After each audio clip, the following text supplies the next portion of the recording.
മുനി ഇവിടെ സ്ഥാനമാണ്. അതുപോലെ വേട്ടക്കൊരു മകൻ്റെ സ്ഥാനമാണ് കേട്ടോ. ഗൗതമ മുനി എന്ന് പറയും.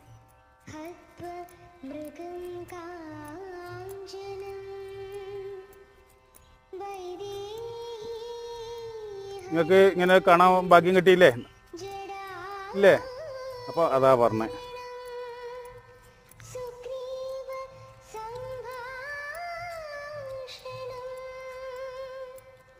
ഇരുടായിപ്പോയി കേട്ടോ. ഞാൻ പിന്നെ ക്ഷേത്രത്തിലേക്ക് നമുക്ക് പോകുമ്പോൾ നമുക്ക് കുറച്ച് ലൈറ്റ് കിട്ടും. ഞാൻ ഇന്ന് ഒരടിക്ക് 3-4-5 ക്ഷേത്രം ഒറ്റയ്ക്ക് ഷൂട്ട് ചെയ്തില്ലേ. അതിൻ്റെ ക്ഷീണം നല്ലോണം പിടിച്ചു. ഇതാണ് സ്ഥലം കേട്ടോ. വാസസ്ഥാനം എന്ന് പറയുന്നത് എവിടെയാണ്.